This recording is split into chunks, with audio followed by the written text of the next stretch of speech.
பத்திரிகையாளர்கள் எல்லாருக்கும் எனக்கு இனிய வணக்கம். மதராசி படத்தை பற்றி இனி நீங்கள் ஆடியோ ரிலீஸ் ட்ரைலர் ரிலீஸ் அன்றைக்கி பேசணும். என்ன பேசலாம்னு யோசிக்கும் போது ஃப்ரெண்டு ஒருத்தர் சொல்கிறாரு, ஓவராக பேசாதீங்க, ஆகோன்னு சொல்லாதீங்க, கம்மியாக பேசுங்க அப்படின்னாங்க. சரி ஓகே கம்மியாக பேசலான்ட்டு வந்தால் கொஞ்ச நேரத்தில் இன்னொரு ஃபோன். அந்த ஃபோன் வந்து என்ன நினைக்கிறீங்களோ அதை அப்படியே பேசுங்க, இல்லைன்னா உங்களுக்கு பட்டம் தம்பிக்கையிலே நினச்சிடுவாங்க, அதனால் என்ன நினைக்கிறீங்களோ அப்படியே பேசுங்க அப்படின்னாங்க. உண்மையிலே எனக்கு வந்து இந்த படத்தை வந்து ஆரம்பித்த புள்ளி அப்படின்னு இதுக்கிட்ட சிவகார்த்திகேயன் தான் ஸ்டார்ட் ஆச்சு. எஸ்கே வந்து ஃபஸ்ட்டு நம்ம ஒரு படம் பண்ணலாம் அப்படின்னு சொல்லிட்டு ஒரு 2 years ரெடி பண்ணிட்டு இருக்கோம். எப்பயுமே சொல்லுவாங்க, சினிமாவில் வந்து ஒரு சினிமாவில் ஒரு வெற்றிக்கு குறி வைக்கணும்னா ஒரு பறவை இங்கே போகுதுன்னா அங்கே அடிங்க, அந்த பறவை இங்கே ஸ்பீடு இங்கே வரும்னு சொல்லி இங்கே தான் அடிக்கணும் அப்படின்னு சொல்லுவாங்க.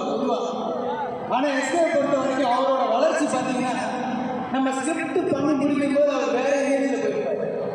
அவரோட ஸ்டார்டிங் அவங்க பிகினிங் பீரியட்லேருந்து நான் பார்த்துட்டு வரேன்.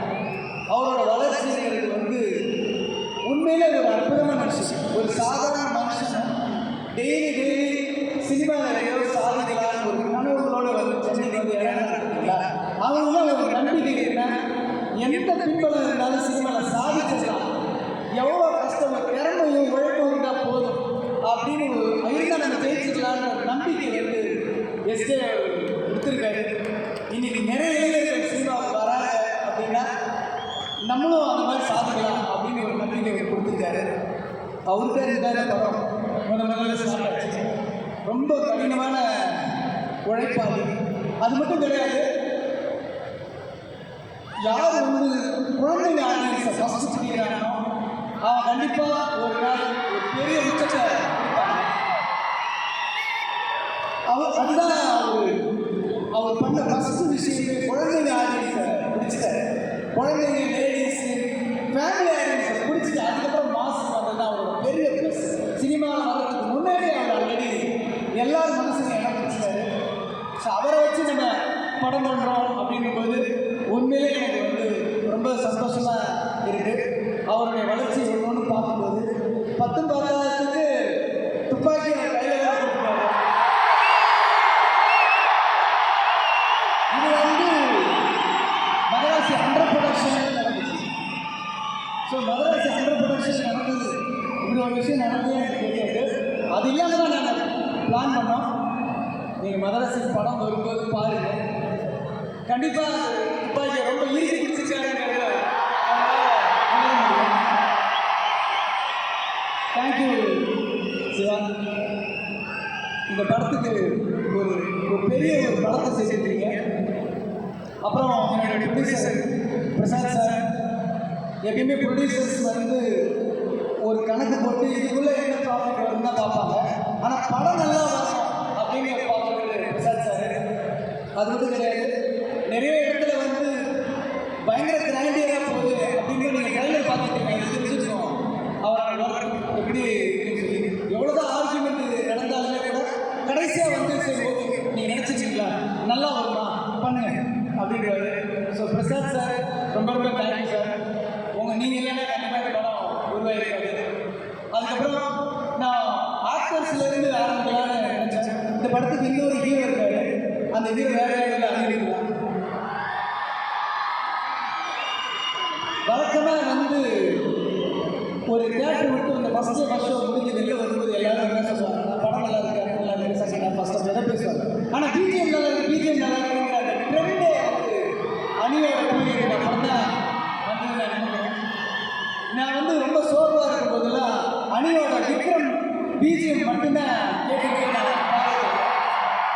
சாதாரணமாக ஒரு பாடல்களோட வரி தான் நம்மளை வந்து சார்ஜ் பண்ணும். ஆனால் ஒரு மியூசிக்கே நம்மளை சார்ஜ் இருக்குதுன்னா அது அனிலோட மியூசிக் தான். அனில் நீங்கள் வந்து பியூட்டிஃபுல்லான சாங்ஸ் கொடுத்துருக்கீங்க. ஆல்ரெடி சாங்ஸ் ரொம்ப நல்லா போயிட்டு இருக்கு, பிஜிஎம்மும் பண்ணிட்டு இருக்கீங்க. ட்ரைலரில் பார்த்தீங்கன்னா பிகினிங் நான் கொடுத்த ஒரு ட்ரைலரில் வந்து அந்த லான்னு பண்ணும்போது அதோட கலரை மாற்றி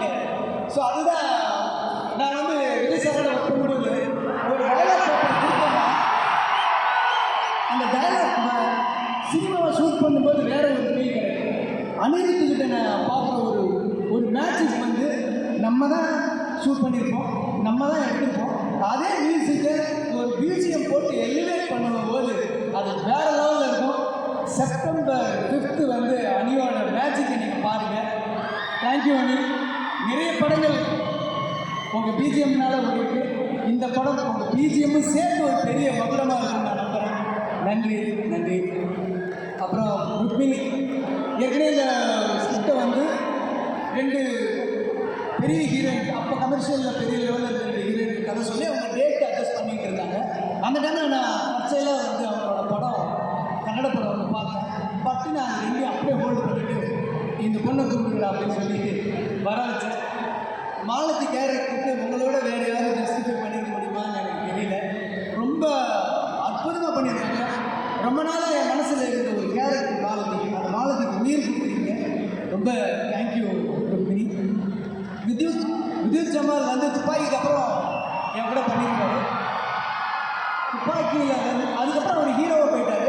இருந்தாலும் எனக்காக நான் வேண்டுகோளுக்கு எனக்காக வந்து ரொம்ப இவ்வளோ வருஷத்துக்கு அப்புறம் மறுபடியும் இந்த படத்தில் வில்லனாக பண்ணது வந்து எனக்கு ரொம்ப ரொம்ப நன்றி.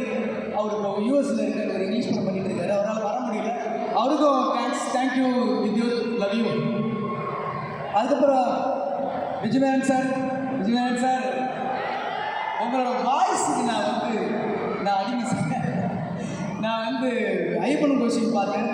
ஐயப்பன் கோஷிங் பார்த்துட்டு நீங்கள் தான் இந்த கேரக்டர் கரெக்டாக இருப்பீங்கன்னு சொல்லி நான் உங்களை வர வச்சு ரொம்ப நாள் வந்து டப்பிங் இல்லாமல் வேறு ஒரு வாய்ஸோடையே இருந்துச்சு. நான் ஆல்மோஸ்ட் உங்கள் குரலையும் மறந்துட்டு சரி ஓகே இப்போ இந்த விஜய் சாரோட டப்பிங் வரணும்னு சொல்லி உங்கள் வாய்ஸ் வந்த பிறகு அந்த கேரக்டர் இன்னும் அப்படி போயிடுச்சு சார். அங்கே உங்களோட பேஸ் வாய்ஸ் இருக்குல்ல, அதுதான் சார் ஒரு அற்புதமான ஒரு விஷயம் இது. Thank you sir. நீங்கள் இந்த படத்துக்கு ஒரு அற்புதமான கேரக்டரில் உயிர் கொடுத்துருக்கீங்க. இன்னும் நிறைய ஆர்டிஸ்ட் இருக்காங்க. விக்ராந்த் சார் நடிச்சிருக்காரு இந்த படத்தில். அப்புறம் வந்து சபீர் நடிச்சிருக்காரு. இன்னும் நிறைய ஆர்டிஸ்ட் வந்திருக்காங்க. நிறைய பேரோட நேம் எனக்கு ஞாபகம். எல்லாருக்குமே நன்றி, தேங்க்யூ. டெக்னீஷியன்ஸ்ன்னு எடுக்கும்போது அனிருத் நான் ஏற்கனவே சொல்லிட்டேன். அவர் வேற ஒரு டைமென்ஷன் இந்த படத்தில் காட்டியிருக்காரு. அதை நீங்கள் பார்ப்பீங்க. 2வது என்னோட டிஓபி சுதீப் வந்து பயங்கரமான ஆள். அவர் ஒன்று ஸ்கையில் இருப்பார், இல்லைன்னா டீப் சீயில் இருப்பார். அந்த மாதிரி ஒரு வித்தியாசமான கேரக்டர். ஒரு ரொம்ப ஹைட்டில் இருந்து சிவகார்த்திகேயன் ஜம்ப் பண்ணுற மாதிரி ஒரு ஷாட். அவர் ஒரு பெரிய ஹைட்டில் இருக்காங்க. அவருக்கு மேலே கேமரா பிடிச்சிக்கிட்டு சுதீப் நிற்பார். அப்படியே மேலே ஒரு ஜம்ப் பண்ண பின்னாடி அந்த மேக்கிங்கில் அந்த ஷாட் பார்த்துருக்கீங்க. எல்லாம் வந்து தப்புன்னு பண்ணும்போது நீங்கள் வந்து கேமராவில் பார்க்கும்போது லேண்ட் எங்கே இருக்குன்னு தெரியாது. அவங்க ஆர்டிஸ்ட் தான் ஃபாலோ பண்ணுவாங்க. லேண்ட் எங்கே இருக்குன்னு தெரியாது. கரெக்டாக வந்து சிவா லேண்ட் ஆகிட்ட பிறகு எல்லாரும் கிளாப் பண்ணுவாங்க. அங்கே வந்து அவர் கேமராவே வந்து ஒரு கடக்குன்ட்டு ஒரு அன்பேலன்ஸில் வந்துடுவார். அப்படியே முக்குவார். எல்லாரும் கேமரா வாங்கி போட்டுவாங்க. கொஞ்சம் நேரம் அப்படியே முக்கி வந்துட்டு இருப்பார். அடுத்த நாள் பார்த்தா காலில் ஒரு பேண்டேஜ் போட்டு ஸ்டிக் வச்சுட்டு வருவார். முக்கியமாக அவரோட டெடிக்கேஷனை பற்றி சொல்லணும்னா ஒரு இன்சிடென்ட் நான் சொல்லணும். சிலோரில் நாங்கள் ஷூட்டிங் பண்ணிகிட்டு இருக்கோம். சி பக்கத்தில் திடீர்னு வந்து ஒரு பெரிய புயல் அடிச்சு, அது அப்படியே சைலண்டாக ஒரு செகண்டில் ஒரு பெரிய புயலில் நீங்கள் வீடியோஸ்லாம் பார்ப்பீங்க. இல்லை கார்லாம் இப்படி மூவ் ஆகும், மரம் இப்படி போகும் பார்த்தீங்களா, அப்படி ஒரு செகண்டில் எல்லாமே போச்சு. க்ரேன் இப்படி ஆடுது, லைட்ஸ் இப்படி ஆடுது, ஒரே பயமாகிடுச்சு. எல்லாரும் ஒரு 4 பேர் என்ன அப்படியே இழுத்துட்டு போயிட்டு ஒரு கண்டெய்னர் ஓரத்தில் இப்படி வச்சுட்டாங்க. மழை போய்கிட்டே இருக்கு. கொஞ்சம் நேரத்தில் மழை அப்படியே நின்றுச்சு. ஒரு ஆம்புலன்ஸ் உள்ளே வர லைட்ஸு சவுண்டு மட்டும் கேட்டுச்சு. என்னடா இது ஆம்புலன்ஸ் என்னாச்சுன்னு சொல்லி உள்ளே போகிறேன். நான் உள்ளே இருந்தப்போ ஒரு ஃப்ளாஷ் ஃபார்வர்டு என்ன நடந்துருக்கேன்னா, உள்ளே நான் அந்த மழையில் நான் ஒதுங்கி இருக்கும்போது அந்த ஃபுல் காற்று அடிக்கிறது பார்த்தீங்களா, அதில் வந்து அந்த ட்ரோன் கேமரா பெருசு இருக்கும். அந்த கேமராவோட ஒரு 10 டைம்ஸ் பெருசாக இருக்கும். அந்த கேமரா வந்து இப்படி ஆடிட்டு வருது. நல்லா பார்த்துங்க, இந்த மாதிரி கேமராஸில் நீங்கள் அவசரப்பட்டு தொற்ற விடுறாங்க. அந்த கேமரா வரும்போது அந்த விண்டில் அன்பேலன்ஸ்லாம் அது இடிச்சிடக்கூடாதுன்றதுக்காக சுதீப் என்ன பண்ணாரு, பட்டு போய் அதை போய் பிடிச்சிச்சு. அந்த பிளேடு வந்து கட்டாயி விரல் துண்டாக போயிடுச்சு. இப்போ தான் தெரியுது அந்த ஆம்புலன்ஸில் சுதீப் ஏற்றி போயிட்டாங்க. நான் செட்டுக்கு வேகமாக போகிறேன். இப்போ மழை நின்றுடுச்சு. ஆனால் இருக்கு மட்டும் இருக்குது. லைட்ஸ் ஜென்ரேட்டர்லாம் அப்படியே ஆஃப் பண்ணிட்டாங்க. எல்லார் கையிலையும் செல்ஃபோன் ஆன் இருக்குது. பண்ணியிருக்கீங்க. அதே மாதிரி எல்லாரும் தேடிட்டு இருக்காங்க. எனக்கு ஒன்றும் புரியல, தேடுறாங்க எல்லாரும். பார்த்தா அவர் ஃபிங்கர் தேடிட்டு இருக்காங்க. ஐயோ யாரும் நம்புறது அப்படி தேடுது யாரும் அவர் ஃபிங்கரை மிதிச்சிடாதீங்கன்னு சொல்லி அப்படியே தேடிட்டு இருக்காங்க. இப்போ இவர் வந்து ஆம்புலன்ஸில் ஹாஸ்பிட்டல் போயிட்டாரு. அது சண்டே மிட்நைட் 12:30 அங்கேருந்து ஃபோன் பண்ணி டாக்டர் கூப்பிட்டுருக்காரு. டாக்டர் வரணும் அப்படின்னு சொன்னாங்கன்னா ஒரு மாதிரி ஃபிங்கர் ஒருத்தர் கட் ஆகிடுச்சு. நான் சரி ஓகே நான் கட்டாயம் வந்துடுறேன். ஃபிங்கர் பத்திரமா இருக்குல்ல சார்? இல்லை சார், ஃபிங்கர் தேடிட்டு இருக்கேன் சார். ஃபிங்கர் தேடிட்டு சண்டே நாளைக்கு வர்றது இல்லை நீங்கள் வாங்க அப்படின்னு இங்கே போயிட்டோம். கொஞ்சம் தூரம் தேடிட்டு இருக்கும்போது பக்கத்தில் ஒரு வெயிட்டிங்கில் இருந்தவர் அந்த ஃபிங்கர் எடுத்துக்கிட்டு அந்த ஃபிங்கர் எடுத்துக்கிட்டு அடுத்த வண்டியில் வேகமாக போனோம். அன்னைக்கு நைட்டே அந்த பக்கம் டாக்டர் வர இந்த பக்கம் ஃபிங்கர் எடுத்துகிட்டு போய் ஒரு 1 ஹவரில் அந்த டைம் அந்த விண்டோ டைமுக்குள்ளே அவரோட ஃபிங்கர் வந்து அவரோட கையோட வச்சு அவரையும் அவங்க விரலையும் ஒன்றா சேர்த்துனாங்க. அந்தளவுக்கு இருக்குது. மறுநாள் ஷூட்டிங் கேன்சல் பண்ண சொன்னார். இல்லை அவுட்டோரில் ரொம்ப செலவாகும், மறுநாள் பண்ணணும், இன்னொரு கேமராமேன் வரணும் அப்படின்னு முடிவு பண்ணால். ஆனால் அவருக்கு பொசசிவ், நான் விட மாட்டேன் அப்படின்னு சொல்லிட்டு மறுநாளே அது கட்டு போட்டு ஒரு தம்ஸ்அப் மாதிரி அப்படியே செட்டுக்கு வந்துடுறாரு. இன்னும் சொல்ல போனால் ஒரு கேமராமேனுக்கு அவரும் ஹேண்டில் ரொம்ப பண்ணுவார்.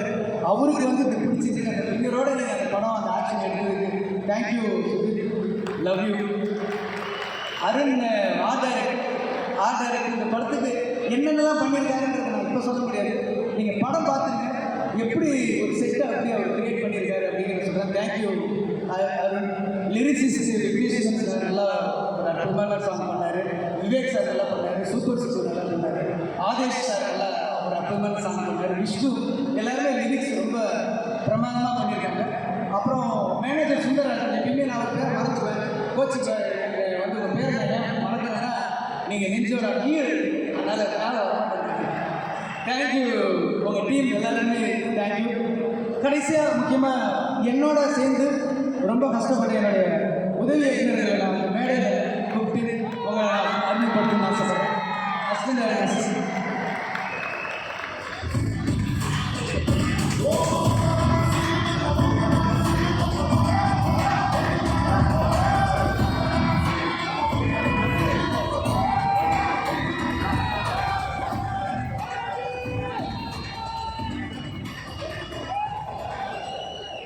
ஒரு படத்தில் இருந்து அந்த ஸ்கிரிப்டில் ஃபஸ்ட்டு பிள்ளையார் சூசி போடுறது, அந்த பிள்ளையார் சூசி போட்டு கடைசியில் ரோலிங் ரைட்டிங் முடிஞ்சு பிரிண்ட் டெலிவரி பண்ணி செப்டம்பர் 5 உங்களோட சேர்ந்து ஃபஸ்ட் ஷோ பார்க்குற வரைக்கும் என் கூட இருக்கிறவங்க இந்த அசிஸ்டன்ட் டைரக்டர்ஸ். எனக்கு மட்டும் இல்லை, எல்லா டைரக்டருக்குமே அசிஸ்டன்ட் டைரக்டர்ஸுங்கிறது ஒரு ஒரு என்ன சொல்கிறது, ஒரு பில்லர் மாதிரி. ஸோ இப்போ இவங்க எல்லோரும் பற்றி நான் 2 லைனில் சொல்ல போகிறேன். இப்படி ஜாலியாக சொல்லுவோம், சீரியஸாக சொல்லுவோம். ஜாலியாக சொல்லி அவனையும் மாட்டிக்கலாம்.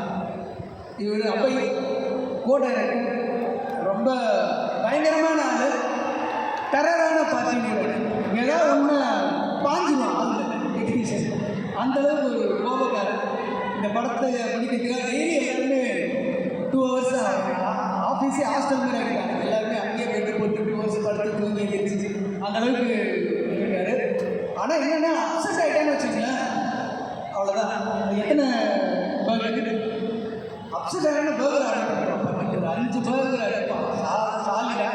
ஸ்விக்கிலலாம் என்ன நினச்சிட்டாங்க, பார்ட்டி ஆர்டர் நினச்சிட்டாங்க. அந்த அளவுக்கு வந்து ரொம்ப அற்புதமாக இருக்கும்போது. 2வது வந்து சுந்தர் வந்து பிளானிங் பண்ணி பக்காவாக முடிப்பேன். இவ்வளோ பெரிய படத்தை வந்து நாங்கள் வந்து 140-150 நாள் முடிச்சிருந்தோன்னா அது வந்து சுந்தர் தான் காரணம். ஃபஸ்ட்டு நாங்கள் வந்து 100 days முடிக்கணும்னு பிளான் பண்ணோம். அவருக்கு என்னோட தேங்க்யூ சுந்தர். அப்புறம் விவேகா நிறைய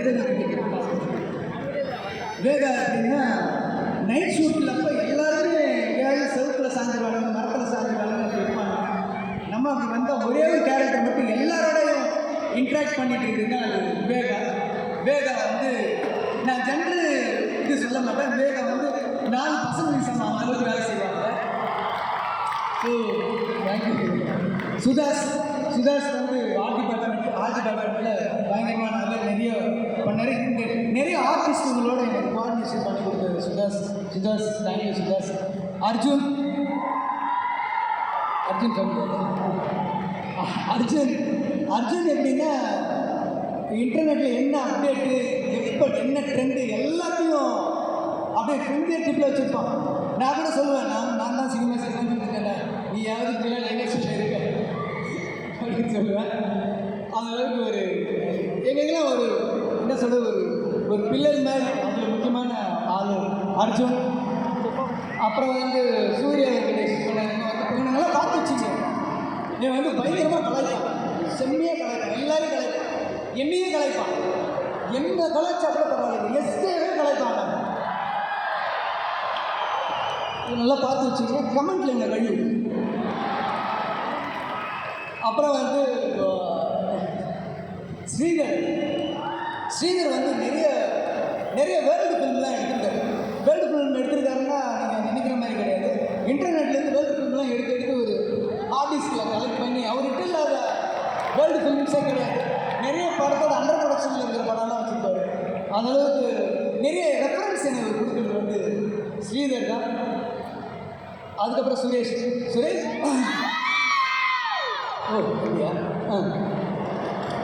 சுரேஷ் நிறைய காஸ்டியூம் பார்த்துக்கிட்டாரு. காஸ்டியூம் நல்லா பண்ணார், நல்ல வெரைட்டியாக பண்ணார். என்ன செகண்ட் ஹாஃபில் 2 காஸ்டியூம் தான் நல்லா பண்ணாங்க. நடுவில் கொஞ்சம் அவருக்கு ஆக்சிடென்ட் ஆகிட்டு போய் கொஞ்சம் ரெஸ்ட் எடுத்து திரும்பி வந்தார். தேங்க்யூ சுரேஷ். அர்ஜித் இந்த முகத்தை நல்லா பார்த்து வச்சுங்க. ஏன்னா இனிமேல் இந்த முகத்தை நிறைய தடவை பார்ப்பீங்க நீங்கள். அர்ஜித் ரொம்ப ஆர்வமான பையன், திருத்தூர்னு இருக்கிற பையன். அதுக்கப்புறம் பாலாஜி இப்போ புதுசாக வந்தார், நல்ல திறமையான ஆள். ஸோ இவங்க எல்லாருக்குமே இதுலேருந்து நிறைய பேர் இந்த படம் முடித்து வெளியில் போய் புதுசாக ட்ரை பண்ணுவாங்க. இவங்களோட கண்ணில் இருக்கிற அந்த கனவும், நெஞ்சில் இருக்கிற அந்த கனவும், உங்களோட ஆசீர்வாதம், உங்களோட விஷஸ் இருந்தால் தான் அது நிறைவேறும். ஸோ இதில் ஒரு 4 பேர் கண்டிப்பாக இந்த செட்டில் இருந்து வெளியில் போவாங்க. என்னால் ஒரு விஷயம் பெருமையாக சொல்லிக்க முடியும். இன்றைக்கி இந்தியா ஃபுல்லாக 12 டைரக்டர்ஸ் என்னுடைய அசிஸ்டன்ட் டைரக்டர்ஸ் இருக்காங்க. ஸோ அதை நினைக்கும் போது எனக்கு சந்தோஷமாக இருக்குது. ஸோ நான் சும்மா இந்த மேடையை ஒரு ஜாலியாக வச்சுக்கணுன்றதுக்காக இவங்களை ஜோக்காக சொன்னேன். பட் ரொம்ப ஹார்ட் ஒர்க்கர்ஸ். என்கிட்ட ஹார்ட் ஒர்க்கர்ஸ் பண்ணலைன்னா 3ஆவது நாள் அவங்க தெரிஞ்சு ஓடிடுவாங்க. ஸோ ரொம்ப அற்புதமான ஆட்கள், என்னோடய பிரதர்ஸ், என்னோட அசிஸ்டன்ட்ஸ், என்னோட எக்ஸ்டெண்டட் ஃபேமிலி, என்னன்னா நீங்கள் சொல்லலாம். Thank you guys. சீக்கிரமாக நீங்கள் எல்லாமே டைரக்டர் ஆகணும். இங்கேருந்து ஸ்டேஜ் பார்த்துட்டு வேறு என்ன இருக்குது. அதே மாதிரி நீங்களும் இந்த மாதிரி மைக் வச்சு உங்கள் அசிஸ்டன்ட் டைரக்டர்ஸ் எல்லாம் இன்ட்ரடியூஸ் பண்ணுறோம். அதுக்கு நான்